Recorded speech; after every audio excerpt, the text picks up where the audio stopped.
ആ ചോക്ലേറ്റ് വേണമെന്ന് കുട്ടി വാശി പിടിക്കുന്നത് എങ്ങനെയാണ്? പെർട്ടിക്കുലർലി നമ്മുടെ തലച്ചോറ് ഉപയോഗിച്ചിട്ടല്ലേ ആ കംപ്ലീറ്റ് പ്രോസസ് നടക്കുന്നത് അല്ലേ? വയറിന് ഇത് വേണമെന്ന് പറഞ്ഞിട്ട് നമ്മൾ അത് നേരെ പോയി വാങ്ങിക്കല്ലോ ചെയ്യുന്നത്. അതിന് വയറ് ബ്രെയിനുമായിട്ട് കമ്മ്യൂണിക്കേഷൻ നടത്തണം, ബ്രെയിൻ നമ്മുടെ മൗത്തുമായിട്ട് കമ്മ്യൂണിക്കേഷൻ നടത്തണം. അങ്ങനെ ആ മൗത്ത്, കുട്ടിയുടെ മൗത്ത് നമ്മളുമായിട്ട് കമ്മ്യൂണിക്കേഷൻ നടത്തണം. അപ്പോഴാണ് നമ്മളത് വാങ്ങിച്ചു കൊടുക്കാൻ പോകുന്നത്. ഭക്ഷണത്തിൽ ലിക്വിഡും വരുന്നുണ്ട്, സോളിഡും വരുന്നുണ്ട്. സോളിഡ് ആയിട്ടുള്ള ഭക്ഷണങ്ങൾ നമ്മൾ ചവക്കും. സോളിഡിൽ തന്നെ എളുപ്പത്തിൽ ചവച്ച് അരയ്ക്കാൻ പറ്റുന്നതാണെങ്കിൽ അതൊരു 5 to 10 ടൈംസ് ചവക്കണം. അതേ സമയത്ത് കുറച്ച് ഹാർഡാണെന്ന് വിചാരിച്ചു, ഒരുപക്ഷെ മീറ്റ് ഒക്കെ ആണെങ്കിൽ നമ്മളതൊരു 10 to 20 ടൈംസ് ചവക്കണം. സോ ആസിഡ് അത്യാവശ്യമുള്ള ഒരു സാധനമാണ്. സോ ആസിഡിറ്റിയുടെ പ്രോബ്ലം എന്താണെന്ന് വെച്ച് കഴിഞ്ഞാൽ കൂടുതൽ ആസിഡ് ശരിയായ സ്ഥലത്തല്ലാതെ ഇരിക്കുക. നോർമലി ആൾക്കാരിലുള്ള ഒരു തെറ്റിദ്ധാരണ എന്ന് പറഞ്ഞു കഴിഞ്ഞാൽ ആസിഡ് കൂടിയത് കൊണ്ടാണ് അസിഡിറ്റി ഉള്ളതെന്നാണ്. എന്നാൽ അങ്ങനെയല്ല. അത് മോസ്റ്റ്ലി ആ ഒരു പ്രശ്നം വന്നിട്ടുണ്ടായിരിക്കുന്നത് നമ്മുടെ ഡൈജഷൻ പ്രോപ്പർ അല്ല എന്നുള്ളത് കൊണ്ടാണ്. സോ നമ്മൾ കറക്റ്റ് ചെയ്യേണ്ടത് ദഹനം എന്ന് പറയുന്ന ഒരു പ്രോസസ്സിനെയാണ് കറക്റ്റ് ചെയ്യേണ്ടത്. ആസിഡ് അല്ലെങ്കിൽ കുറയ്ക്കാൻ വേണ്ടിയിട്ട് നോക്കുകയല്ല ഇമ്മീഡിയറ്റ്ലി നമ്മൾ ചെയ്യേണ്ട ഒരു സൊല്യൂഷൻ. നമ്മുടെ ഫുഡ് സെൻസിറ്റിവിറ്റി എന്ന് പറയുന്നത് ഡയറക്ട്ലി ഫുഡുമായിട്ട് കണക്ഷൻ അല്ല, അത് നമ്മുടെ ഡൈജഷനുമായിട്ട് കണക്റ്റഡ് ആയിട്ടാണ് വരുന്നത്. സോ ഡൈജഷൻ കറക്റ്റ് ചെയ്യുക എന്നുള്ളതാണ് അവിടെ നമ്മൾ ചെയ്യേണ്ടത്.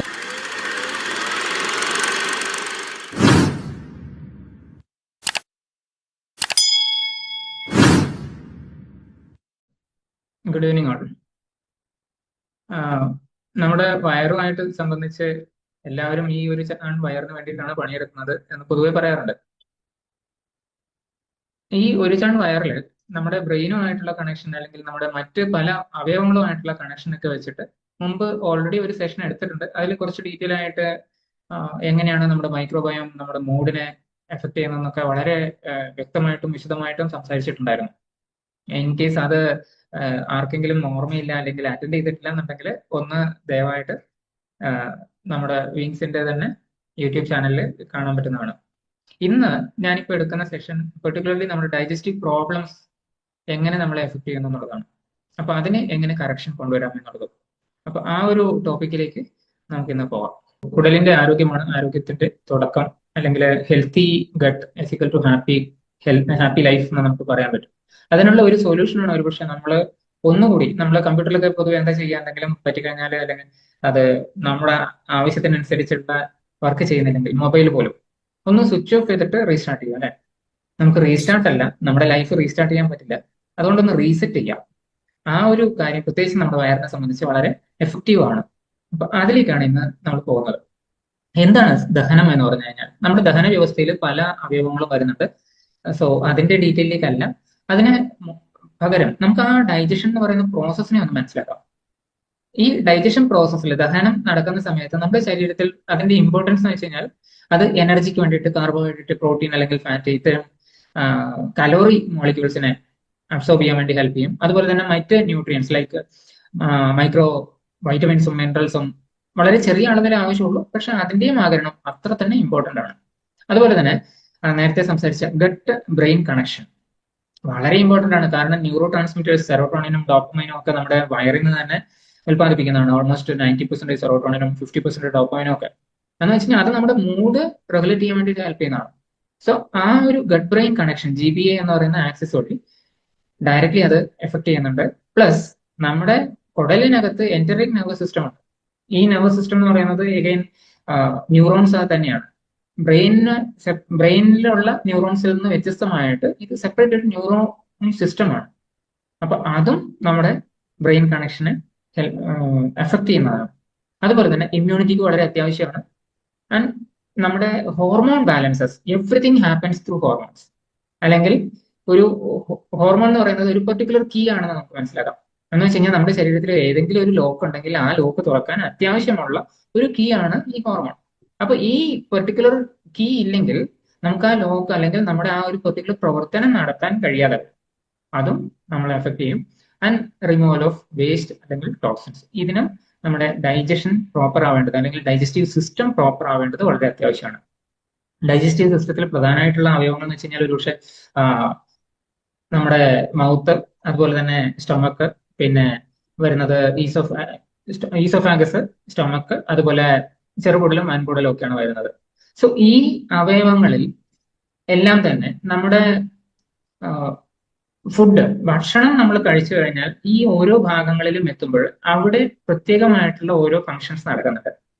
ഓക്കെ, അതിലേക്ക് ഞാൻ പോകുന്നുണ്ടോ? ഡൈജഷൻ സാധാരണഗതിയിൽ ഓക്കെ അല്ലെങ്കിൽ, ദഹനം ശരിയല്ലെങ്കിൽ നമുക്കുണ്ടാവുന്ന പ്രധാനപ്പെട്ട അല്ലെങ്കിൽ നമുക്ക് പെട്ടെന്ന് അറിയാൻ പറ്റുന്ന ചില പ്രധാനപ്പെട്ട സിഗ്നൽസ് എന്ന് പറയുന്നത് ഇതൊക്കെയാണ്. ബ്ലോട്ടിംഗ് ഉണ്ടാവും, എന്തെങ്കിലും ഒരല്പം കഴിച്ചു കഴിഞ്ഞാൽ തന്നെ വയറ് നിറഞ്ഞ പോലെയുള്ള ഒരു അവസ്ഥ. ഗ്യാസ്ട്രിക് ഇഷ്യൂസ് ഉണ്ടാവാം, അസിഡിറ്റി അല്ലെങ്കിൽ ആസിഡ് റിഫ്ലക്സ് ഉണ്ടാവാം, നെഞ്ചരിച്ചിൽ ഉണ്ടാവാം, കോൺസ്റ്റിപ്പേഷനോ ലൂസ് മോഷനോ ഉണ്ടാവാം.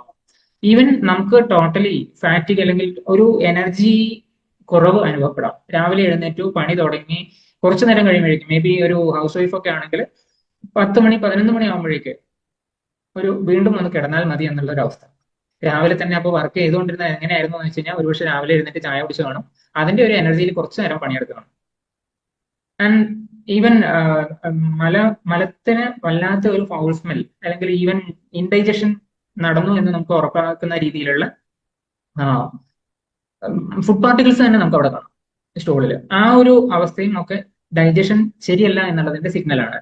സോ ഡൈജഷൻ ശരിയല്ലെങ്കിൽ പ്രധാനപ്പെട്ട 2 പ്രശ്നങ്ങൾ നടക്കുന്നതെന്ന് വെച്ച് കഴിഞ്ഞാൽ, ഒന്ന് നമ്മുടെ നേരത്തെ പറഞ്ഞ ന്യൂട്രിയന്റ് അബ്സോർപ്ഷൻ, മൈക്രോ മിനറൽസോ മൈക്രോ വിറ്റമിൻസോ ആയിക്കോട്ടെ, അതല്ലെങ്കിൽ എനർജി മോളിക്യൂൾസ് ആയിക്കോട്ടെ, അതിന്റെ അബ്സോർപ്ഷൻ നടക്കുന്നത്.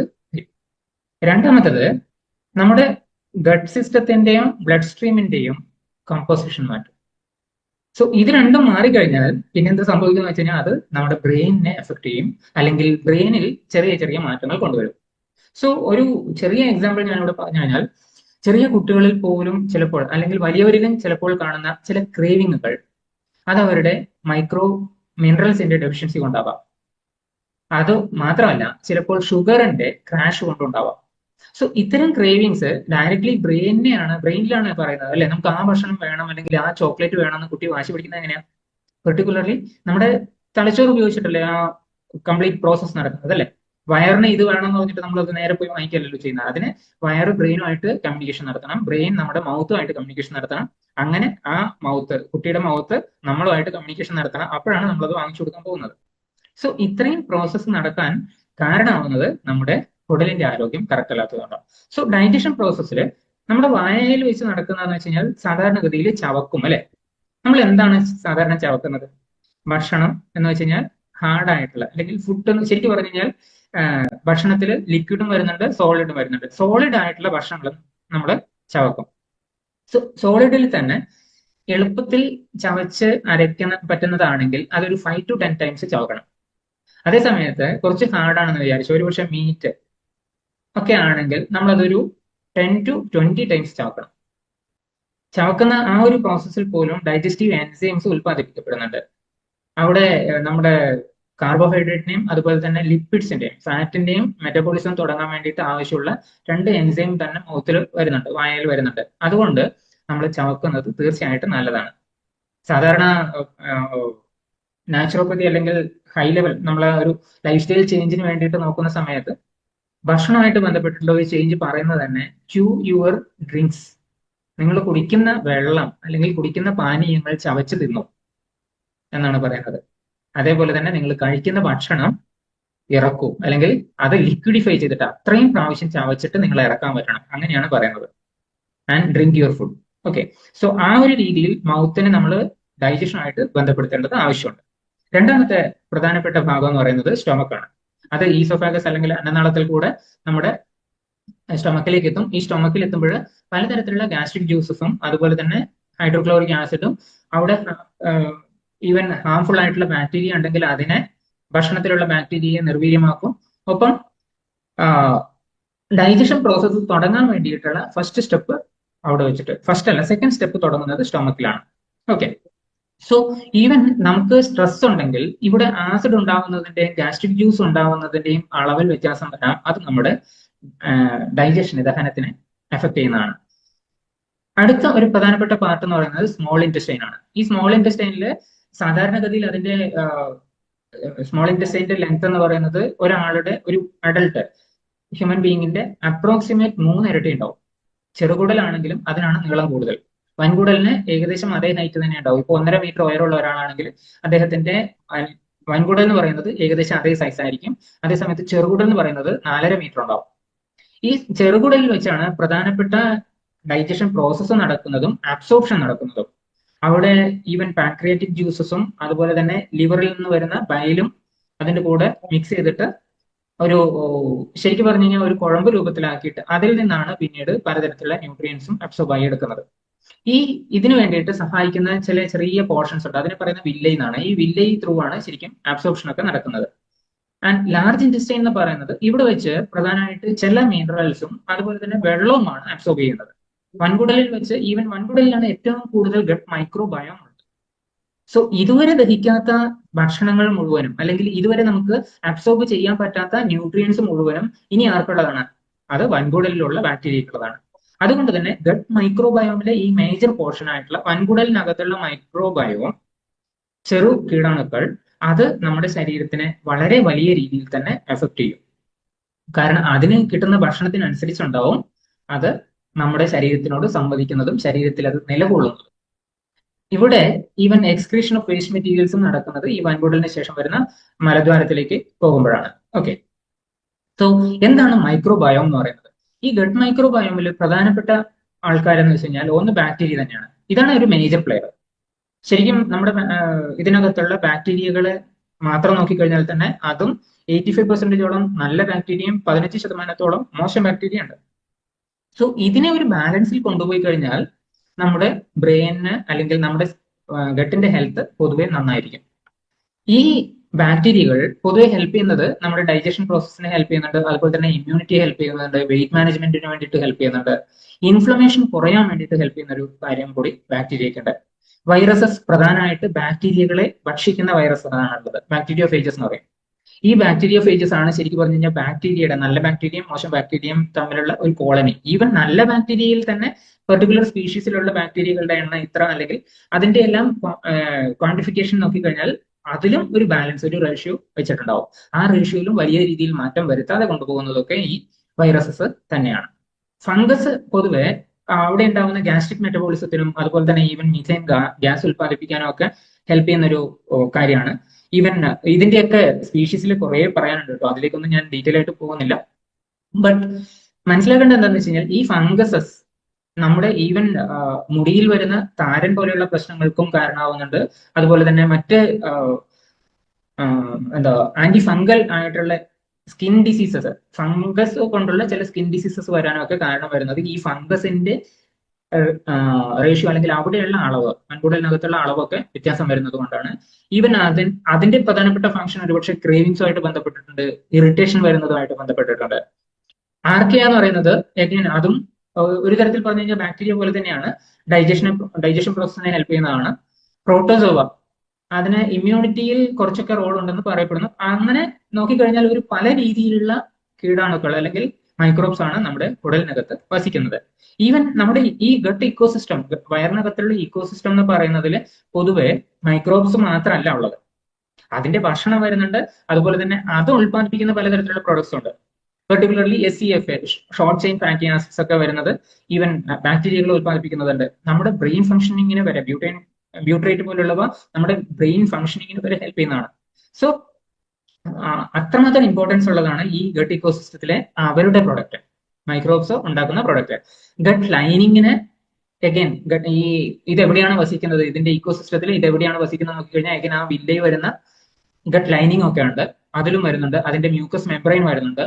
അതുപോലെ തന്നെ അതിനകത്തുള്ള രണ്ടാമത്തെ മൂന്നാമത്തെ ലെയറിൽ വരുന്ന ഗട്ട് ഇമ്മ്യൂൺ സെൽസും വരുന്നുണ്ട്. ഇവയൊക്കെ കൂടിയിട്ടാണ് ശരിക്കും പറഞ്ഞു കഴിഞ്ഞാൽ നമ്മുടെ ഗട്ട് മൈക്രോബയോമിന്റെ ഇക്കോസിസ്റ്റം വരുന്നത്. അപ്പോൾ ഈവൻ നമ്മുടെ ഇമ്മ്യൂണിറ്റിയെ എങ്ങനെ എഫക്ട് ചെയ്യുന്നു എന്നുള്ളത് ഏകദേശം ഇപ്പൊ മനസ്സിലായിട്ടുണ്ടാവും. കാരണം അത് നമ്മുടെ ഈ ആവാസ വ്യവസ്ഥയുടെ ഒരു ഭാഗം തന്നെയാണ്. അതുകൊണ്ടാണ് അത് ഇമ്മ്യൂണിറ്റിയിലും ഒക്കെ ഫങ്ഷൻ ചെയ്യുന്നത്. സോ ഈ മൈക്രോബയോം പൊതുവെ എങ്ങനെയൊക്കെയാണ് അവിടെ ഫങ്ഷൻ ചെയ്യുന്നതെന്ന് വെച്ച് കഴിഞ്ഞാൽ, ഒന്ന് ഫെർമെന്റേഷൻ, പലതരത്തിലുള്ള ഭക്ഷണ പദാർത്ഥങ്ങളെ അതിന് വേണ്ട ഭക്ഷണം അത് കഴിച്ചിട്ട് ബാക്കിയുള്ളവയെ ഈവൻ ഫെർമെന്റ് ചെയ്യുന്നുണ്ട്, അത് ഡൈജഷനെ ഹെൽപ്പ് ചെയ്യുന്നുണ്ട്. ആൻഡ് മെന്റൽ ഹെൽത്തിനെ സപ്പോർട്ട് ചെയ്യുന്നുണ്ട്. ഈവൻ ഇപ്പൊ ഞാൻ പറഞ്ഞ ഷോർട്ട് ചെയിൻ ഫാറ്റി ആസിഡ്സ് ഒക്കെ അതുമായിട്ട് ബന്ധപ്പെട്ടിട്ട് വരുന്നുണ്ട്. ചില ന്യൂറോ ട്രാൻസ്മിറ്റേഴ്സും ന്യൂറോ കെമിക്കൽസും അവർ ഉൽപ്പാദിപ്പിക്കുന്നു. അതുപോലെ തന്നെ ഇമ്മ്യൂൺ സിസ്റ്റം ആയിട്ടുള്ള ഡയറക്റ്റ് കമ്മ്യൂണിക്കേഷൻ വരുന്നുണ്ട്. ചില ബാക്ടീരിയകളുടെ മെറ്റബോളിസം എന്ന് പറയുന്നത് നമ്മുടെ ഹോർമോൺ ലെവലിലുള്ള മെറ്റബോളിസം വരെ ചെയ്യാൻ അവർക്ക് പ്രാപ്തിയുണ്ട്. വൈറ്റമിൻ സിന്തസിസിന് വേണ്ടിയിട്ട് വൈറ്റമിൻ കെ, അതുപോലെ തന്നെ വൈറ്റമിൻ ബി, പലതരത്തിലുള്ള ബി കോംപ്ലക്സുകളിലെ പലതരത്തിലുള്ള വൈറ്റമിൻ ബി ഉണ്ടാക്കാൻ വേണ്ടിയിട്ട് ഹെൽപ്പ് ചെയ്യുന്നുണ്ട്. ഈവൻ ഒരു മോശം ബാക്ടീരിയകളോ അല്ലെങ്കിൽ മോശം കീടാണുക്കളോ വന്നിട്ടുള്ള ഒരു എന്താ ബുദ്ധിമുട്ട്, ആ ജീവിക്ക് ബുദ്ധിമുട്ടുണ്ടാക്കുന്ന രീതിയിലുള്ള ഒരു കോളനി ഇല്ലാതിരിക്കാൻ വേണ്ടിയിട്ട് ഈ മൈക്രോബ്സ് ആണ് ശരിക്കും പറഞ്ഞു കഴിഞ്ഞാൽ ആവാസ വ്യവസ്ഥ മെയിൻറ്റെയിൻ ചെയ്ത് കൊണ്ടുപോകുന്നതും അത് നല്ല രീതിയിൽ പ്രവർത്തിക്കാൻ വേണ്ടിയിട്ട് സഹായിക്കുന്നത്. സോ മൊത്തത്തില് നമ്മുടെ ഗട്ട് മൈക്രോബയോമിന് അത്രമാത്രം ഇമ്പോർട്ടൻസ് ഉണ്ട്. സോ എന്താണ് ഗട്ട് ഓർഗൻ കണക്ഷൻസ്? ശരിക്കും പറഞ്ഞു കഴിഞ്ഞാൽ നമ്മുടെ കുടലിന് ഡയറക്ട്ലി കണക്ഷൻ ഉള്ളത് ഇത്തരം ഓർഗൻസുമായിട്ടാണ്. ഒന്ന് ബ്രെയിൻ, രണ്ടാമത് നമ്മുടെ ഇമ്മ്യൂൺ സിസ്റ്റവുമായിട്ട് ബന്ധപ്പെട്ടിട്ട് വരുന്ന പല അവയവങ്ങളുണ്ട്, നമ്മുടെ മെറ്റബോളിസവുമായിട്ട് ബന്ധപ്പെട്ടിട്ടുണ്ട്, തൈറോയിഡ് ഗ്ലാൻസുമായിട്ട് ബന്ധപ്പെട്ടിട്ട് ഇവയ്ക്ക് കണക്ഷൻ ഉണ്ട്. സോ തൈറോയിഡ് പ്രോബ്ലം വന്നിട്ടുണ്ടെങ്കിൽ അവരുടെ കുടലിന്റെ ആരോഗ്യം കൂടി ശരിയാക്കേണ്ടത് ആവശ്യമാണ്. ജസ്റ്റ് നമ്മൾ എൽട്രോക്സിനോ അല്ലെങ്കിൽ തൈറോക്സിൻ പോലെയുള്ള മരുന്നുകളോ മാത്രം കഴിച്ചത് കൊണ്ട് അതവിടെ കറക്റ്റ് ആവില്ല. അങ്ങനെ ചെയ്യുമ്പോൾ എന്താവും, ആന്റിബോഡീസ് ക്രിയേറ്റ് ചെയ്യാൻ വേണ്ടിയിട്ട് കാരണമാവുന്നുണ്ട്. സ്കിൻ ഡയറക്ട്ലി ഗട്ടുമായിട്ട് കണക്റ്റഡ് ആണ്. സോ സ്കിൻ ഇഷ്യൂസിന് നേരത്തെ ഞാൻ ഫംഗസിന്റെ പറഞ്ഞു, അതുപോലെ തന്നെ ബാക്ടീരിയൽ പ്രോബ്ലംസും ഉണ്ടാവാം. ഹോർമോൺസ് ആയിട്ട് ഡയറക്റ്റ് കണക്ഷൻസ് ഉണ്ട്. ഹേർട്ടുമായിട്ടും ലിവറുമായിട്ടും ഡയറക്റ്റ് കണക്ഷൻ ഉണ്ട്. ലങ്സുമായിട്ട് കണക്ഷൻ ഉണ്ട് ഗട്ടിന്. അതുപോലെ തന്നെ നമ്മുടെ കിഡ്നി, ബോൺ, എല്ലുകൾ ഇവയൊക്കെ ആയിട്ട് ഡയറക്റ്റ് കണക്ഷൻ ഉള്ളവയാണ് നമ്മുടെ ടോട്ടൽ ഗട്ട് എന്ന് പറയുന്ന സിസ്റ്റം. ഓക്കെ, സോ ഇവിടെ എന്തെങ്കിലും ഒരു ഡൈജസ്റ്റീവ് ഇഷ്യൂ വന്നു കഴിഞ്ഞാൽ, ലൈക്ക് എന്തൊക്കെയാണ് സാധാരണഗതിയിൽ നമ്മൾ കാണുന്ന ഡൈജസ്റ്റീവ് ഇഷ്യൂസ്, ദഹന പ്രശ്നങ്ങൾ എന്തൊക്കെയാണ്? അസിഡിറ്റി എന്ന് പറയുന്നത് സാധാരണഗതിയിൽ ആൾക്കാർ ചിന്തിക്കുന്നത് എന്താണെന്ന് വെച്ച് കഴിഞ്ഞാൽ അവിടെ ആസിഡ് കൂടുതൽ ഉണ്ടായത് കൊണ്ടാണ് അസിഡിറ്റി ഉണ്ടാവുന്നത്. ആ കൂടുതലുണ്ടായ ആസിഡ് നമ്മുടെ ഈസോഫാഗസ് അല്ലെങ്കിൽ അന്നനാളത്തിലേക്ക് തള്ളി വരുന്നത് കൊണ്ടാണ്, ഇവിടെ ഈ ചിത്രത്തിൽ കാണിച്ചതുപോലെ തന്നെ അന്നനാളത്തിലേക്ക് തള്ളി വരുന്നത് കൊണ്ടാണ് ഈ ഒരു ഇഷ്യൂ എന്നാണ് പൊതുവെ ചിന്തിക്കുന്നത്. ഇതിന്റെ ഒരു പരിധിവരെ ഇത് കറക്റ്റുമാണ്. എന്താ കാരണം എന്ന് വെച്ച് കഴിഞ്ഞാൽ നമ്മൾ കറക്റ്റ് ടൈമിൽ ഭക്ഷണം കഴിക്കാതിരിക്കുമ്പോൾ അവിടെ ആസിഡ് ഉണ്ടാവുന്നത് കണ്ടിന്യൂ ആവും. ഈവൻ നമ്മൾ വളരെ സ്പൈസി ആയിട്ടുള്ള ഭക്ഷണം കഴിക്കുമ്പോഴും അവിടെ ആസിഡ് ഉണ്ടാവുന്നത് കൂടും. അപ്പൊ ഈ സ്പൈസി ആയിട്ടുള്ള ഭക്ഷണം അല്ലെങ്കിൽ നമ്മൾ സമയത്തിന് ഭക്ഷണം കഴിക്കാതെ ഇരിക്കുമ്പോൾ ഈ ആസിഡും മറ്റ് ദഹന രസങ്ങളും കണ്ടിന്യൂസ് ആയിട്ട് ഉത്പാദിപ്പിച്ചിട്ട് അതിന് മൂവ്മെന്റ് വരെയും അല്ലെങ്കിൽ അത് ചലിച്ചിട്ട് നമ്മുടെ ഈസോഫാഗസ്, അവിടെ ആസിഡിന്റെ അളവ് കൂടുന്ന സമയത്ത് എന്ത് സംഭവിക്കുന്നത് വെച്ച് കഴിഞ്ഞാൽ നമ്മുടെ ഒരു റിംഗ് ലേക്ക് ഇവിടെ ഒരു സ്ട്രക്ചർ ഉണ്ട്. ഈ സ്ട്രക്ചറാണ് വാൾവ് പോലെ വർക്ക് ചെയ്തിട്ട് മുകളിലേക്ക് ഈസോഫാഗസിന്റെ മുകളിലേക്ക് അത് വരാതിരിക്കാൻ വേണ്ടിയിട്ട് തടഞ്ഞു നിർത്തുന്നത്. സോ അതിന്റെ ആക്ഷൻസ് പ്രോപ്പർ ആവില്ല. അപ്പൊ എന്ത് പറ്റുമെന്ന് വെച്ച് കഴിഞ്ഞാൽ ആസിഡ് മുകളിലേക്ക് വരാൻ സാധ്യതയുണ്ട്. സോ ഇവിടെ സാധാരണഗതിയിൽ ഇവിടെ ഉത്പാദിപ്പിക്കുന്ന ആസിഡിന്റെ പേര് ഹൈഡ്രോക്ലോറിക് ആസിഡ് ആണ്. അതിന്റെ ആസിഡിറ്റി എന്ന് പറയുന്നത് 1.5 to 3.5, ഹൈലി അസിഡിക് ആണ്. സാധാരണ ഒരു pH സ്കെയിൽ ഉണ്ട്. ഈ pH സ്കെയിലിൽ 7 എന്ന് പറയുന്നത് ന്യൂട്രൽ ആണ്. 7ന് മുകളിലേക്ക് 14 വരെ എത്തുമ്പോൾ അത് ആൽക്കലൈൻ മെറ്റീരിയൽ ആവും, ആൽക്കലൈൻ ലിക്വിഡ് ആവും. അതുപോലെ തന്നെ 7ൽ നിന്ന് താഴോട്ട് വരുന്തോറും അതിന്റെ അസിഡിക് നാച്ചർ കൂടി വരും. സോ 6 ആണെങ്കിൽ അസിഡിക് ആണ്, 5 ആണെങ്കിൽ വളരെ കൂടുതൽ അസിഡിക് ആണ്, 4 ആണെങ്കിൽ അതങ്ങനെ കൂടുതൽ അസിഡിക് ആയിക്കൊണ്ടിരിക്കും. സോ നമ്മുടെ വയറിനകത്തുള്ള അസിഡിറ്റി എന്ന് പറയുന്നത് അപ്രോക്സിമേറ്റ്ലി 1.5 to 3.5 ആണ്, ഹൈലി അസിഡിക് ആണ്. അതുകൊണ്ടാണ് ബാക്ടീരിയ ഒക്കെ ഭക്ഷണത്തിൽ ഉണ്ടാകുമ്പോൾ അത് നശിച്ചു പോകുന്നതും പെട്ടെന്ന് തന്നെ. സോ ഈസോഫാഗസ്, നമ്മുടെ ഈ കുഴൽ അന്നനാളത്തിനുള്ള അസിഡിറ്റി എന്ന് പറയുന്നത് 6 to 7. സോ അവിടെ ഈ 1.5 അല്ലെങ്കിൽ 2 ഉള്ള അസിഡിറ്റി ഉള്ള ഒരു ലിക്വിഡ് വന്നു കഴിഞ്ഞാൽ ഓട്ടോമാറ്റിക്കലി അവിടെ ഇറിറ്റേഷൻ ഉണ്ടാവണം, ഇൻഫ്ലമേഷൻ ഉണ്ടാവും ജീവനുള്ളവരിൽ തീർച്ചയായിട്ടും. സോ എന്താണ് ഇവിടെ ഈ ഇതുകൊണ്ട് സംഭവിക്കുന്നത്? ആസിഡ് എന്തിനാ അവിടെ? ആസിഡ് എന്നാ ഇല്ലാതിരുന്നാൽ പോരെ. മോശം ബാക്ടീരിയയെ ന്യൂട്രലൈസ് ചെയ്യുന്ന മാത്രമല്ല, iron, calcium, B12, vitamin B12 പോലെയുള്ള വൈറ്റമിൻസിന്റെ മിനറൽസിന്റെ അബ്സോർപ്ഷന് വേണ്ടിയിട്ട് ഹെൽപ്പ് ചെയ്യുന്നുണ്ട്, പ്രോട്ടീൻ ഡൈജഷന് വേണ്ടി ഹെൽപ്പ് ചെയ്യുന്നുണ്ട്. ഈവൻ നമ്മുടെ ഡൈജസ്റ്റീവ് എൻസൈംസിനെ സപ്പോർട്ട് ചെയ്തിട്ട് അത് കറക്റ്റ് ആയിട്ടുള്ള ദഹനത്തിന് വേണ്ടിയിട്ട് ഹെൽപ്പ് ചെയ്യുന്നുണ്ട്. സോ ആസിഡ് അത്യാവശ്യമുള്ള ഒരു സാധനമാണ്. സോ അസിഡിറ്റിയുടെ പ്രോബ്ലം എന്താണെന്ന് വെച്ച് കഴിഞ്ഞാൽ കൂടുതൽ ആസിഡ് ശരിയായ സ്ഥലത്തല്ലാതെ ഇരിക്കുക എന്ന് വെച്ച് കഴിഞ്ഞാൽ ഇവിടെ അസിഡിറ്റി ഉണ്ട്, ഈസോഫാഗസിൽ അസിഡിറ്റി ഉണ്ടാവണം, പക്ഷെ അതിന്റെ അസിഡിറ്റി 6 to 7 ആണ്. അതേസമയത്ത് സ്റ്റൊമക്കിൽ എന്ന് പറയുന്നത് 1.5 to 3 ആണ്. സോ ഈ ഒരു മാറ്റം വരുമ്പോൾ ആണ് ഇഷ്യൂ വരുന്നത്. സോ എന്തൊക്കെയാണ് ഇതിന്റെ പ്രധാനപ്പെട്ട കാരണങ്ങൾ? ഒന്ന്, നമ്മുടെ ഭക്ഷണശീലം തന്നെ. ശരിയായ സമയത്ത് ഭക്ഷണം കഴിച്ചില്ലെങ്കിൽ ഉണ്ടാവാന്ന് പറയും. രണ്ടാമത്തത്, ഓൾറെഡി എന്തെങ്കിലും തരത്തിലുള്ള ഡൈജസ്റ്റീവ് ഇഷ്യൂ ഉള്ളവരാണെങ്കിൽ അതും ഇത്തരം ഒരു പ്രശ്നം ഉണ്ടാവാൻ വേണ്ടിയിട്ട് കാരണമാകുന്നുണ്ട്. ഉദാഹരണത്തിന് ചില പർട്ടിക്കുലർ രോഗങ്ങളുണ്ടല്ലോ, ലൈക്ക് H. പൈലോറി എന്ന് പറയുന്ന ഒരു ബാക്ടീരിയ ഉണ്ട്. അതിന്റെ ഇൻഫെക്ഷൻ വന്നു കഴിഞ്ഞാൽ ചിലപ്പോൾ ഗാസ്ട്രൈറ്റിസോ അല്ലെങ്കിൽ ഗേർഡ് എന്ന് പറയുന്ന gastric oesophagus reflux disease, GERD എന്ന് പറയുന്ന ഒരു ഇഷ്യൂ ഉണ്ട്. ഇത്തരം പ്രശ്നങ്ങൾ വരുമ്പോഴോ അതല്ലെങ്കിൽ ചിലപ്പോൾ ഓൾറെഡി ഡൈജഷൻ പൊതുവെ സ്ലോ ആയിട്ടുള്ള ആൾക്കാർ, അങ്ങനെയുള്ളവരിലും ഈവൻ സ്റ്റൊമക്ക് ആസിഡ് പൊതുവെ കുറഞ്ഞ ആൾക്കാരിലും ഒക്കെ ഇത്തരം അസിഡിറ്റി ഇഷ്യൂസ് ഉണ്ടാവാം. മറ്റൊന്ന് ഡയറ്ററി ഹാബിറ്റ്സിൽ വരുന്നതാണ് ചായ കാപ്പിയുടെ അമിതമായ ഉപയോഗം, അല്ലെങ്കിൽ സമയത്തിന് ഭക്ഷണം കഴിക്കാതിരിക്കുക, ചിലപ്പോൾ ബ്രേക്ക്ഫാസ്റ്റ് സ്കിപ്പ് ചെയ്യുന്ന ഒരു ശീലം ഉണ്ടാക്കുക. ബ്രേക്ക്ഫാസ്റ്റ് സ്കിപ്പ് ചെയ്യുന്ന ശീലം മോശമാണ്. കാരണം സ്കിപ്പ് ചെയ്തിട്ട് അതിനുശേഷം നമ്മൾ കഴിക്കുന്നത് മിക്കവാറും എണ്ണ പലഹാരങ്ങളോ അല്ലെങ്കിൽ സ്പൈസി ആയിട്ടുള്ള എന്തെങ്കിലും ഒക്കെ ആയിരിക്കും. അത് പ്രശ്നം ഉണ്ടാക്കും. ലേറ്റ് നൈറ്റ് ആയിട്ട് ഭക്ഷണം കഴിക്കുക, ഈവൻ ഭക്ഷണം കിട്ടുന്ന സമയത്ത് ഒരുപാട് കഴിക്കുക, ഓവർ ഈറ്റിംഗ്, ഇത്തരം പ്രശ്നങ്ങളൊക്കെ ശരിക്കും പറഞ്ഞു കഴിഞ്ഞാൽ ഇതിന് ഡയറ്ററി ഹാബിറ്റ്സിൽ വരുന്നതാണ്. ലൈഫ് സ്റ്റൈൽ ഹാബിറ്റ്സിൽ വരുന്ന ചില കാര്യങ്ങൾ എന്ന് വെച്ച് കഴിഞ്ഞാൽ ഉറക്കമായിട്ട് ബന്ധപ്പെട്ടിട്ടുള്ളതാണ്. അല്ലെങ്കിൽ ഒട്ടും അനങ്ങാതെ ഇരുന്ന് പണിയെടുക്കുന്ന ആൾക്കാർ, അങ്ങനെയുള്ളവരിലും ഈ ഒരു പ്രശ്നം ഉണ്ടാവാം. ഈവൻ ചില തരത്തിലുള്ള മെഡിക്കേഷൻസ് കഴിക്കുന്ന ആൾക്കാർ, അതും ആവശ്യമുണ്ടെങ്കിലും ഇല്ലെങ്കിലും ഒക്കെ പെയിൻ കില്ലർ കഴിക്കുക അല്ലെങ്കിൽ ആന്റിബയോട്ടിക് കഴിക്കുക, ചിലപ്പോൾ അയൺ ടാബ്ലറ്റ്സ് കണ്ടിന്യൂസ് ആയിട്ട് കഴിക്കേണ്ടി വരിക, അങ്ങനെയുള്ള ആൾക്കാരിലും സ്റ്റെറോയിഡ്സ് യൂസ് ചെയ്യുന്നവരിലൊക്കെ ഈ അസിഡിറ്റിയുടെ ഇഷ്യൂ ഉണ്ടാവാം. മറ്റ് ചില സ്പെഷ്യൽ കണ്ടീഷൻസ് പറഞ്ഞു കഴിഞ്ഞാൽ പ്രഗ്നൻസി അല്ലെങ്കിൽ ഹെർണിയ, ഒബിസിറ്റി പോലെയുള്ള പ്രശ്നങ്ങളാണ്. ഇത്തരം ആൾക്കാരിലും അസിഡിറ്റി ഉണ്ടാവാൻ സാധ്യതയുണ്ട്. അസിഡിറ്റിക്ക് പ്രധാനപ്പെട്ട ചില സിംറ്റംസ് എന്ന് പറയുന്നത് ഒരുപക്ഷെ നെഞ്ചരിച്ചിലും അതുപോലെ തന്നെ ബ്ലോട്ടിംഗ്, ആസിഡ് റിഫ്ലക്സ് ഉണ്ടാവുക, പൊളിച്ചു തേട്ടല്, മുകളിലെ മീൻസ് അബ്ഡോമന്റെ തന്നെ മുകളിലെ ഭാഗത്ത് ഡയഫ്രത്തിനോട് അടുപ്പിച്ചിട്ടൊക്കെ ഭയങ്കരമായിട്ട് വേദന ഉണ്ടാവുക, ബേണിംഗ് സെൻസേഷൻ ഉണ്ടാവുക, ചിലപ്പോൾ വായിൽ കയ്പ്പ് രുചി ഉണ്ടാവുക. ഇത്തരം പ്രശ്നങ്ങളൊക്കെ ഉണ്ടാവുന്നത് ഈ ഒരു അസിഡിറ്റി ആയിട്ട് ബന്ധപ്പെട്ടിട്ടാണ്. സോ നോർമലി ആൾക്കാരിലുള്ള ഒരു തെറ്റിദ്ധാരണ എന്ന് പറഞ്ഞു കഴിഞ്ഞാൽ ആസിഡ് കൂടിയത് കൊണ്ടാണ് അസിഡിറ്റി ഉള്ളതെന്നാണ്. എന്നാൽ അങ്ങനെയല്ല. അത് മോസ്റ്റ്ലി ആ ഒരു പ്രശ്നം വന്നിട്ടുണ്ടായിരിക്കുന്നത് നമ്മുടെ ഡൈജഷൻ പ്രോപ്പർ അല്ല എന്നുള്ളത് കൊണ്ടാണ്. സോ നമ്മൾ കറക്റ്റ് ചെയ്യേണ്ടത് ഡൈജഷൻ, ദഹനം എന്ന് പറയുന്ന ഒരു പ്രോസസ്സിനെയാണ് കറക്റ്റ് ചെയ്യേണ്ടത്. ആസിഡ് അല്ലെങ്കിൽ കുറയ്ക്കാൻ വേണ്ടിയിട്ട് നോക്കുകയല്ല ഇമ്മീഡിയറ്റ്ലി നമ്മൾ ചെയ്യേണ്ട ഒരു സൊല്യൂഷൻ. മറ്റൊന്ന് ഫുഡ് സെൻസിറ്റിവിറ്റി. ഫുഡ് സെൻസിറ്റിവിറ്റി എന്ന് പറയുന്ന പ്രശ്നം സാധാരണഗതിയിൽ വളരെ സ്ലോ ആയിട്ട് നമ്മുടെ ശരീരം ചില പ്രത്യേക ഭക്ഷണങ്ങളോട് പ്രതികരിക്കുന്നതാണ്. അത്തരം റിയാക്ഷൻ വളരെ സ്ലോ ആയതുകൊണ്ട് തന്നെ ചിലപ്പോൾ അത് 4-5 മണിക്കൂർ എടുക്കും, ചിലപ്പോൾ ഒരു ദിവസം തന്നെ എടുക്കും. ഇന്ന് കഴിച്ച ഭക്ഷണത്തിന്റെ സെൻസിറ്റിവിറ്റി നമ്മൾ അറിയുന്ന, ആ റിയാക്ഷൻ നമ്മൾ അറിയുന്നത് നെക്സ്റ്റ് ഡേ ആവാം. സോ അതുകൊണ്ട് തന്നെ ഇത്തരം സ്ലോ റിയാക്ഷൻ ഇന്ന് ഭക്ഷണമായിട്ടാണ് നമുക്കിതിനെ ഈ ഭക്ഷണം കഴിച്ചത് കൊണ്ടാണ് എന്ന് നമുക്ക് ഡയറക്ട്ലി കണക്ട് ചെയ്യാൻ പറ്റാത്തത് കൊണ്ട് തന്നെ നമ്മൾ പലപ്പോഴും അതിനെ ഇഗ്നോർ ചെയ്തോളും. ഈ ഫുഡ് സെൻസിറ്റിവിറ്റിയും ആ പെർട്ടിക്കുലർ ഭക്ഷണത്തിനെ നമ്മൾ ശരിയായ രീതിയിൽ മെറ്റബോളൈസ് ചെയ്യാത്തത് കൊണ്ടായിരിക്കാം, ദഹനം ശരിയാവാത്തത് കൊണ്ടായിരിക്കാം അവിടെ ആ ഒരു ഇഷ്യൂ വന്നത്. അതല്ലെങ്കിൽ ചിലപ്പോൾ നമ്മുടെ ഗട്ട് മൈക്രോബയോത്തിന്റെ ബാലൻസ് കറക്റ്റ് അല്ലാത്തതുകൊണ്ടായിരിക്കാം, ചിലപ്പോൾ ഇൻഫ്ലമേഷൻസ് ഓൾറെഡി ശരീരത്തിലുണ്ട്, അതുകൊണ്ടായിരിക്കാം ചിലപ്പോൾ ശരീരം ആ ഭക്ഷണത്തിനോട് അങ്ങനെ റിയാക്ട് ചെയ്യുന്നത്. സോ എന്താണ് പ്രശ്നം എന്നുള്ളതും നമ്മൾ കണ്ടുപിടിച്ചിട്ട് വേണം അവിടെ നമ്മളൊരു സൊല്യൂഷൻ ഐഡന്റിഫൈ ചെയ്യാൻ വേണ്ടിയിട്ട്.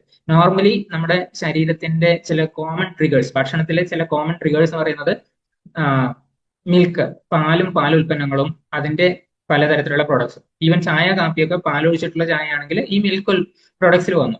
അതുപോലെ തന്നെ ഗ്ലൂട്ടനുമായിട്ട് ബന്ധപ്പെട്ടിട്ടുള്ള മൈദ, റവ അല്ലെങ്കിൽ മാഗി പോലെയുള്ള സാധനങ്ങൾ, പൊറോട്ട, മീൻസ് അതുകൊണ്ട് ഉണ്ടാക്കുന്ന എല്ലാ തരത്തിലുള്ള സേമിയ ഒക്കെ അതിൽ വരുന്ന സാധനങ്ങളാണ് ഗ്ലൂട്ടനുമായിട്ട് ബന്ധപ്പെട്ടിട്ട്. മറ്റൊന്ന് ഗോതമ്പ്. നമ്മൾ വളരെ കോമൺ ആയിട്ട് യൂസ് ചെയ്യുന്ന ഒരു സാധനം ഗോതമ്പാണ്. ഗോതമ്പിൽ പൊതുവെ ഗ്ലൂട്ടൻ കൂടുതലുണ്ട്, അതും നമുക്ക് എഫക്ട് ചെയ്യാം. മുട്ട ചില ആൾക്കാർക്കൊക്കെ അലർജി ഉണ്ടാക്കുന്ന ഒരു സാധനമാണ്. സോയാബീൻ ചങ്ക്സ് മാത്രമല്ല, സോയാബീൻ പയറും നമുക്ക് ചിലപ്പോൾ ബുദ്ധിമുട്ടുണ്ടാക്കും. പീനട്സ്, കടല, കപ്പലണ്ടി എന്ന് പറയുന്നത്, അതും നമുക്ക് ചില ആൾക്കാരിൽ ബുദ്ധിമുട്ടുണ്ടാക്കാം. അതുപോലെ തന്നെ സ്വീറ്റ്സ് അല്ലെങ്കിൽ ഷുഗറി ഐറ്റംസ്, ഈവൻ നമ്മൾ പ്രോസസ്ഡ് ആയിട്ട് വാങ്ങിക്കുന്ന പല സാധനങ്ങളുണ്ട്, അതിലൊക്കെ ഇപ്പം ആഡഡ് ആയിട്ടുള്ള ഒരുപാട് ഷുഗേഴ്സ് വരുന്നുണ്ട്. സോ അതുകൊണ്ടും ഉണ്ടാവാം. ചിലപ്പോൾ ഫ്രൈഡ് ഫുഡ്സ് നമ്മൾ വീട്ടിലുണ്ടാക്കുന്നതല്ല, ഈവൻ പുറത്തുനിന്ന് ഉണ്ടാക്കുന്നതായാലും അതിലും ചില തരത്തിലുള്ള ബുദ്ധിമുട്ടുകൾ ഉണ്ടാവാം. ആൻഡ് പാക്ഡ് അല്ലെങ്കിൽ പ്രോസസ്ഡ് ഫുഡ്, ഓൾറെഡി ഞാനിപ്പോൾ സംസാരിച്ചു. പാക്ഡ് ഫുഡ് എന്ന് പറയുമ്പോൾ അതിന് ആ പാക്കിങ്ങിനകത്ത് വരുമ്പോൾ പലതരത്തിലുള്ള കണ്ടന്റ്സും ഇൻഗ്രീഡിയൻസും അതിൽ ഇൻക്ലൂഡ് ചെയ്യുന്നുണ്ട്, അതുകൊണ്ടാണ് അങ്ങനെ. പിന്നെ ഒന്ന് പ്രോസസ്ഡ് ഫുഡ്, സ്പൈസി ഫുഡ്, വളരെ കൂടുതലായിട്ട് സ്പൈസി ആയിട്ടുള്ള സാധനങ്ങളും നമുക്ക് ബുദ്ധിമുട്ടുണ്ടാക്കും. സോ ഫുഡ് സെൻസിറ്റിവിറ്റി എന്ന് പറയുന്നത് അതിന്റെ പൊതുവെയുള്ള സിംറ്റംസ് അഗൈൻ ബ്ലോട്ടിങ്ങും ഗാസ്ട്രിക് ഇഷ്യൂയും അസിഡിറ്റി ഒക്കെ തന്നെയാണ്. ഇവിടെ സ്റ്റൊമക് പെയിൻ ഉണ്ടാവാം, ഹെഡ് ഏക്ക് ഉണ്ടാവാം, ചിലപ്പോഴൊക്കെ സ്കിൻ റാഷസും ഇൻഫ്ലമേഷനും ഉണ്ടാവാൻ സാധ്യതയുണ്ട്. സോ ഇതില് സിംറ്റംസ് നമ്മൾ കുറെ കഴിഞ്ഞ് കാണുന്നത് കൊണ്ട് തന്നെ ഇത് ഈ ഒരു പ്രോബ്ലം ആയിട്ട് ഡയറക്ട്ലി കണക്റ്റഡ് ആണെന്ന് നമ്മൾ അറിയാതെ പോകും. സോ എന്തൊക്കെയാണ് ഇതിനുള്ള പ്രധാനപ്പെട്ട കാരണങ്ങൾ എന്ന് നോക്കിക്കഴിഞ്ഞാൽ നമ്മുടെ ബാക്ടീരിയയുടെ ബാലൻസ് തെറ്റിയതോ ആന്റിബയോട്ടിക്സ് വളരെ കൂടുതൽ ഉപയോഗിക്കുന്നുണ്ടാവാം. ലീക്കി ഗട്ട് എന്ന് പറയുന്ന ഒരു ഇഷ്യൂ ഉണ്ട്. അതിന്റെ ഇന്റസ്റ്റൈനൽ ലൈനിങ് വില്ലയ്ക്ക് ഇടയിൽ കൂടെ ഭക്ഷണം തന്നെ നേരിട്ട് ബ്ലഡിലേക്ക് മിക്സ് ആവുന്ന ഒരു അവസ്ഥയാണ്. അങ്ങനെയുള്ള ലീക്കി ഗട്ട് ഇഷ്യൂ വരുന്ന സമയത്തൊക്കെ ഇങ്ങനെ ഒരു പ്രശ്നം ഉണ്ടാവാം. സീവിയർ സ്ട്രെസ് ഉണ്ടെങ്കിൽ പ്രോബ്ലം ഉണ്ടാവാം. എക്സസീവ് ആയിട്ട് നമ്മൾ പ്രോസസ്ഡ് ഫുഡ് ഉപയോഗിക്കുന്ന സമയത്തോ റെഡി ടു കുക്ക് ഐറ്റംസ് ഉപയോഗിക്കുന്ന സമയത്തൊക്കെ ഇങ്ങനെ ഉണ്ടാവാം. സോ ഓട്ടോമാറ്റിക്കലി നമ്മുടെ ഫുഡ് സെൻസിറ്റിവിറ്റി എന്ന് പറയുന്നത് ഡയറക്ട്ലി ഫുഡുമായിട്ട് കണക്ഷൻ അല്ല, അത് നമ്മുടെ ഡൈജഷനുമായിട്ട് കണക്റ്റഡ് ആയിട്ടാണ് വരുന്നത്. സോ ഡൈജഷൻ കറക്റ്റ് ചെയ്യാന്നുള്ളതാണ് അവിടെ നമ്മൾ ചെയ്യേണ്ടത്. പൊതുവെ നമ്മൾ ഇതിൽ ഉപയോഗിക്കുന്ന ഒരു കാര്യം എന്ന് വെച്ച് കഴിഞ്ഞാൽ നമ്മൾ ചില ഭക്ഷണ പദാർത്ഥങ്ങൾ അലർജി ഉണ്ടാക്കുന്നുണ്ട് എന്ന് തോന്നിക്കഴിഞ്ഞാൽ അത്തരം പദാർത്ഥങ്ങളെ പൂർണ്ണമായിട്ടും 3-4 ദിവസത്തേക്ക് മാറ്റി നിർത്തുക. എന്നിട്ട് സ്ലോലി ഒരുപക്ഷെ പലതരത്തിലുള്ള ഫുഡും ഒരുമിച്ച് വേണ്ടാന്ന് വെച്ചിട്ട് പിന്നെ സ്ലോലി അത് നമ്മുടെ ഭക്ഷണത്തിലേക്ക് ഇൻക്ലൂഡ് ചെയ്തിട്ട് നമ്മൾ ഒബ്സർവ് ചെയ്യുന്ന ഒരു രീതിയാണ് ഫുഡ് സെൻസിറ്റിവിറ്റി ഏതുമായിട്ടാണെന്ന് മനസ്സിലാക്കാൻ നല്ലത്. ലാക്ടോസ്, പാലുൽപ്പന്നങ്ങൾ എന്ന് പറഞ്ഞതിൽ പൊതുവെ ലാക്ടോസ് എന്ന് പറയുന്നത് ഒരു തരത്തിലുള്ള ഷുഗർ ആണ്. Fructose, glucose, lactose. ഈ ലാക്ടോസിൽ വരുന്ന അല്ലെങ്കിൽ ഗാലക്ടോസിൽ വരുന്ന അതിന്റെ ഡൈജഷൻ പ്രോസസ്സിന് ലാക്ടേസ് എന്ന് പറയുന്ന എൻസൈം ആവശ്യമുണ്ട്. ഈ എൻസൈം ഇല്ലാത്തത് കൊണ്ടും ഈ ഒരു പ്രോബ്ലം ഉണ്ടാവും. അപ്പൊ ചില ആൾക്കാരിൽ ലാക്ടേസ് എൻസൈം ഉൽപ്പാദിപ്പിക്കുന്നില്ലെങ്കിൽ പ്രായം കൂടുന്തോറും അതിന് സാധ്യത കൂടുതലാണ്. സോ അങ്ങനെയുള്ളവര് പാലൊഴിച്ചിട്ടുള്ള സാധനങ്ങൾ ഭക്ഷണത്തിൽ നിന്ന് ഒഴിവാക്കേണ്ടി വരും. മറ്റൊന്ന് കോൺസ്റ്റിപ്പേഷനും അല്ലെങ്കിൽ നമ്മുടെ വയറിന്റെ ഗട്ട് ബവൽ മൂവ്മെന്റ്സും ആയിട്ട് ബന്ധപ്പെട്ടിട്ടാണ് കോൺസ്റ്റിപ്പേഷനും ലൂസ് മോഷൻ. സോ ഡയറിയ എന്ന് പറയുന്നതും അല്ലെങ്കിൽ കോൺസ്റ്റിപ്പേഷൻ എന്ന് പറയുന്നതും പൊതുവെ നമ്മുടെ ഭക്ഷണം എന്ത് കഴിക്കുന്നു എന്നുള്ളതുമായിട്ട് ഡയറക്റ്റ്ലി കണക്റ്റഡ് അല്ല. അത് നമ്മുടെ ഇൻറ്റസ്റ്റൈൻ്റെ ആരോഗ്യം എങ്ങനെയുണ്ട്, അതുപോലെ തന്നെ ഡൈജഷൻ എങ്ങനെയുണ്ട്, സ്ട്രെസ് നമുക്ക് കൂടുതലാണോ എന്നുള്ള കാര്യങ്ങളൊക്കെയാണ് അതിൽ കൂടുതലായിട്ട് എഫക്ട് ചെയ്യുന്നത്, അല്ലെ? നമ്മളൊരു ഇന്റർവ്യൂവിനോ അല്ലെങ്കിൽ എക്സാമിനോ കുറച്ച് ടെൻസ് ആയിട്ട് പോകേണ്ട ഒരു ദിവസം രാവിലെ ഒരു പക്ഷെ നമുക്ക് നല്ല രീതിയിൽ മാറ്റുന്ന പോകണമെന്നില്ല. അതിന്റെ കാരണം ഈ സ്ട്രെസ്സുമായിട്ട് ബന്ധപ്പെട്ടിട്ട്. സോ ഈ രണ്ട് ഇഷ്യൂ, കോൺസ്റ്റിപ്പേഷൻ ആയിക്കോട്ടെ അല്ലെങ്കിൽ ലൂസ് മോഷൻ ആയിക്കോട്ടെ, രണ്ടും നമ്മുടെ ബവൽ മൂവ്മെന്റ്സിനെ കറക്റ്റ് ചെയ്യാൻ വേണ്ടിയിട്ടുള്ള ഒരു സിഗ്നലാണ് തരുന്നത്.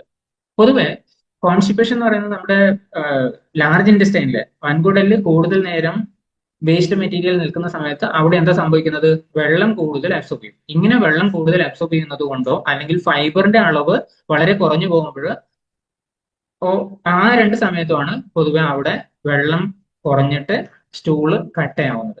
അപ്പോൾ അതിന്റെ പാസേജ്, അതിന്റെ മൂവ്മെന്റ് വളരെ സ്ലോ ആവും. അങ്ങനെയാണ് കോൺസ്റ്റിപ്പേഷൻ ഉണ്ടാവാൻ സാധ്യത വരുന്നത്. ഈവൻ ചില തരത്തിലുള്ള ഭക്ഷണങ്ങളിലേക്ക് നമ്മുടെ പ്രോട്ടീൻ കൂടുതലുള്ള മീറ്റ് അല്ലെങ്കിൽ ഫാറ്റി ഫുഡ്സ്, ചില പെർട്ടിക്കുലർ പ്രോട്ടീൻ, ഇതൊക്കെ കഴിക്കുമ്പോഴും നമുക്ക് ബുദ്ധിമുട്ടുണ്ടാവാം. എന്താണ് പ്രധാനപ്പെട്ട സൊല്യൂഷൻ ഓഫർ ചെയ്യാൻ പറ്റുന്നത്? മീൽ ടൈം ഒന്ന് കറക്റ്റ് ചെയ്യുക. ഒരേ സമയത്ത് തന്നെ ഭക്ഷണം കഴിക്കാനുള്ള ഒരു ശീലം കൊണ്ടുവരിക. അതുപോലെ തന്നെ വെള്ളം കൂടുതൽ കുടിക്കുക. പ്രത്യേകിച്ച് ഇപ്പോഴത്തെ ക്ലൈമറ്റിൽ ഹീറ്റ് സ്ട്രോക്കോ അല്ലെങ്കിൽ മറ്റേ സൂര്യതാപം എന്നൊക്കെ പറഞ്ഞിട്ടുള്ള ബുദ്ധിമുട്ട് ഇങ്ങനെ കൂടിക്കൂടി വരികയാണ് കേരളത്തിൽ പോലും. വെള്ളത്തിനോട് നമ്മൾ ഒരു തരത്തിലും ഒരു കഞ്ചൂസി അല്ലെങ്കിൽ പിശുക്ക് കാണിക്കരുത്. തീർച്ചയായിട്ടും വേണ്ടതിലധികം വെള്ളം കുടിക്കുക. ദാഹിക്കുന്നതിന് മുമ്പേ തന്നെ വെള്ളം കുടിക്കുക. അതുപോലെ തന്നെ ഗട്ട് മൈക്രോബയോം ഇംപ്രൂവ് ചെയ്യാൻ വേണ്ടിയിട്ട് നമ്മൾ ശ്രദ്ധിക്കേണ്ടതുണ്ട്. അതിനു വേണ്ടിയിട്ട് ഫൈബർ ഫുഡ് നല്ലത് തന്നെ കഴിക്കുക. ഫൈബർ നല്ലതാണെന്ന് ഓർത്തിട്ട് ഒരുപാട് ഫൈബർ ഫുഡ് നമ്മൾ കൂടുതൽ കഴിക്കുന്നതല്ല ശരിയായ മെത്തേഡ്. അത് സ്ലോലി കൂട്ടിക്കൊണ്ടുവരിക. 25 ഗ്രാമോളം ഫൈബർ നമുക്ക് ഒരു ദിവസം ആവശ്യമുണ്ട്. ഈ ഒരു ക്വാണ്ടിറ്റിയിലേക്ക് ഇപ്പോഴും നമ്മൾ ഒട്ടും കഴിക്കുന്നില്ലെങ്കിൽ വളരെ സ്ലോ ആയിട്ട് കഴിക്കണം. കൂടുതൽ ഇൻക്രീസ് ചെയ്ത് കൊണ്ടുവരണം. പൊതുവെ പ്രോസസ്ഡ് ഫുഡിൽ എന്ന് പറയുന്നത് ഫൈബർ പൂർണ്ണമായിട്ട് റിമൂവ് ചെയ്ത ഒരു മെത്തേഡാണ് ഉള്ളത്. സോ അതുകൊണ്ടാണ് റെഡി ടു കുക്ക് അല്ലെങ്കിൽ പാക്ക് ചെയ്തിട്ടുള്ള ഭക്ഷണങ്ങളൊക്കെ കഴിക്കരുത് എന്ന് പറയാൻ കാരണം അതിനകത്ത് ഫൈബർ ഇല്ല എന്ന് നമുക്ക് വയറ് നിറയും ചെയ്യും. അതല്ല നമുക്ക് വേണ്ടത്. ഫൈബറോട് കൂടിയിട്ട് വേണം നമ്മൾ കഴിക്കാൻ. ഈവൻ കുറച്ച് ദിവസം മുമ്പ് ഞാനൊരു സ്ലൈഡ് ഷെയർ ചെയ്തിട്ടുണ്ടായിരുന്നു. അതിനകത്ത് ഫുഡ് ഓർഡറിനെ പറ്റി പ്രത്യേകമായിട്ടും പറയുന്നുണ്ട്. പൊതുവെ നല്ല ഫുഡ് ഓർഡർ എന്ന് പറയുന്നത് ആദ്യം ഫൈബർ അടങ്ങിയിട്ടുള്ള പച്ചക്കറികൾ കഴിക്കുക, ഫ്രൂട്ട്സ് കഴിക്കുക, അല്ലെങ്കിൽ പച്ചക്കറികൾ, പ്രധാനമായിട്ടും പച്ചക്കറികൾ കഴിക്കുക. അതിനുശേഷം നമ്മൾ പ്രോട്ടീൻ അല്ലെങ്കിൽ ഫാറ്റ്, കൊഴുപ്പുള്ള ഭക്ഷണങ്ങൾ കഴിക്കുക. അതിനുശേഷം നമ്മൾ കാർബോഹൈഡ്രേറ്റ് ഉള്ള ഭക്ഷണങ്ങൾ കഴിക്കുക. ഇങ്ങനെ ഒരു മെത്തേഡാണ് പൊതുവെ നല്ലൊരു ഫുഡ് ഓർഡർ എന്ന് പറയുന്നത്. ഇത് ഈവൻ ഡയബറ്റീസുമായിട്ട് ബന്ധപ്പെട്ടിട്ടും ഒക്കെ വളരെ കൂടുതൽ ഹെൽപ്പ് ചെയ്യുന്നതാണ്. ഓക്കെ, സോ കോൺസ്റ്റിപ്പേഷനിലേക്ക് തിരിച്ചു വന്നാൽ ഇവിടെ സ്ട്രെസ് മാനേജ് ചെയ്യേണ്ടത് വളരെ അത്യാവശ്യമാണ്. നമ്മുടെ ബ്രെയിനും ഗട്ടും തമ്മിലുള്ള കണക്ഷനാണ് ഇതിന്റെ ഒരു പ്രധാനപ്പെട്ട കാരണം. അതുപോലെ തന്നെ വാക്കിങ്ങും ബ്രീത്തിങ് എക്സസൈസും യോഗയും ഒക്കെ ഇതിന് ഒരുപാട് ഹെൽപ്പ് ചെയ്യുന്നുണ്ട്. സോ എന്താണ് നമ്മൾ നമ്മുടെ ഗട്ട് ഹെൽത്ത് ശരിയാക്കാൻ വേണ്ടിയിട്ട് ചെയ്യേണ്ട പ്രധാനപ്പെട്ട കാര്യങ്ങൾ? ഒന്ന്, ഡൈജഷനെ സപ്പോർട്ട് ചെയ്യുക. രണ്ടാമത്തത് നമ്മുടെ ഗട്ടിന് നർച്ചറിങ് അല്ലെങ്കിൽ ഗട്ടിന് വേണ്ട പോഷകങ്ങൾ കൊടുക്കുക. വയറിനും പോഷകങ്ങൾ ആവശ്യമാണ്. പിന്നൊന്ന്, നമ്മുടെ മൈൻഡ് ബിസി ആണെങ്കിൽ അല്ലെങ്കിൽ സ്ട്രെസ് കുറക്കാൻ നോക്കുക. അവിടെ ഒരു പീസ് ഓഫ് മൈൻഡ് കൊണ്ടുവരിക. And Nourish your body and microbiome. നമ്മുടെ മൈക്രോബയോമിനെ നല്ല രീതിയിൽ നറിഷ്മെന്റ് കൊടുക്കുക. നോർമലി ഇതിന് വേണ്ടിയിട്ടുള്ള ഒരു 5R അപ്രോച്ച് ആണ് പറയുക. ഈ 5R അപ്രോച്ചിൽ ഒന്ന്, remove using A course. Generally നമുക്ക് ആവശ്യമില്ലാത്ത അല്ലെങ്കിൽ നമുക്ക് ഇറിറ്റേഷൻ ഉണ്ടാക്കാൻ സാധ്യതയുള്ള ഭക്ഷണങ്ങളെ ഒഴിവാക്കുക. അതാണ് റിമൂവൽ, ഒന്നാമത്തെ R, 5R പ്രോട്ടോകോളിലത്തെ ഒന്നാമത്തെ R. രണ്ടാമത്തത് റീപ്ലേസ്. റീപ്ലേസ് എന്ന് പറയുന്നത് നമുക്ക് ശരിയായ രീതിയിൽ അബ്സോർപ്ഷൻ ഉണ്ടാവില്ല എന്ന് മനസ്സിലായി കഴിഞ്ഞാൽ, അല്ലെങ്കിൽ ഡൈജസ്റ്റീവ് എൻസൈംസ് വേണ്ടത്ര ഇല്ലാന്ന് തോന്നിക്കഴിഞ്ഞാൽ, ഈവൻ ഡൈജസ്റ്റീവ് എൻസൈംസിനെ സപ്പോർട്ട് ചെയ്യുക. മീൻസ് അഡീഷണൽ ആയിട്ട് സപ്ലിമെന്റേഷൻ രൂപത്തിൽ വേണമെങ്കിൽ എടുക്കാം, പ്രോബയോട്ടിക്സ് സപ്ലിമെന്റേഷൻ രൂപത്തിൽ എടുക്കാം. അത് നമ്മുടെ അബ്സോർപ്ഷനെ കൂട്ടുകയും ചെയ്യും, ശരിയായ ദഹനത്തിനെ ഹെൽപ്പ് ചെയ്യുകയും ചെയ്യും. ഡൈജസ്റ്റീവ് എൻസൈംസ് ഒക്കെ അതിനെ ഹെൽപ്പ് ചെയ്യുന്നതാണ്. മറ്റൊന്ന് റീഇനോക്കുലേറ്റ് എന്ന് പറയുന്നത്, എഗൈൻ ഇവിടെ പ്രോബയോട്ടിക്സിന്റെ യൂസ് ആണ് പ്രധാനമായിട്ട് പറയുന്നത്. ആൻഡ് നമ്മുടെ മൈക്രോബയൽ ബാലൻസ്, മൈക്രോബിന്റെ ബാലൻസ് കറക്റ്റ് ആക്കാൻ വേണ്ടിയിട്ടാണ് ഈ ഒരു കാര്യം ചെയ്യുന്നത് തന്നെ. And repair the intestinal cells. Next R എന്ന് പറയുന്നത് റിപ്പയർ ദ ഇൻറ്റസ്റ്റൈനൽ സെൽസ്. നമ്മുടെ ഇൻറ്റസ്റ്റൈനൽ ഗട്ട് ലൈനിങ്ങും അതുപോലെ തന്നെ ഗട്ട് മ്യൂക്കോസയും ഒക്കെ ഉള്ള ആ ഒരു പോർഷൻ, നമ്മുടെ ചെറുകുടലും വൻകുടലും ഒക്കെ ബന്ധപ്പെട്ടിട്ടുള്ള നമ്മുടെ അകത്തുള്ള ലൈനിങ്, അത് വളരെ നല്ല രീതിയിൽ ആവാൻ വേണ്ടിയിട്ട് അതിനെ ഹെൽപ്പ് ചെയ്യാം. സോ എഗെയിൻ അവിടെ ഫുഡ് സെൻസിറ്റിവിറ്റി ഉള്ള ഭക്ഷണങ്ങൾ ഒഴിവാക്കേണ്ടത് വളരെ അത്യാവശ്യമായിട്ട് വരുന്നുണ്ട്. റീബാലൻസ് എന്ന് പറയുന്നത് നമ്മുടെ ലൈഫ് സ്റ്റൈലിനെ മോഡിഫൈ ചെയ്ത് ശരിയായ ഒരു ബാലൻസിലേക്ക് കൊണ്ടുവരിക. അതിൽ ഉറക്കത്തിന് പ്രാധാന്യമുണ്ട്, ഭക്ഷണത്തിന്റെ സമയം, ഭക്ഷണത്തിന്റെ ക്വാണ്ടിറ്റി, ഭക്ഷണം കഴിക്കുന്ന ഓർഡർ, ഇതിനൊക്കെ പ്രാധാന്യമുണ്ട്. ഫിസിക്കൽ എക്സസൈസിന് പ്രാധാന്യമുണ്ട്.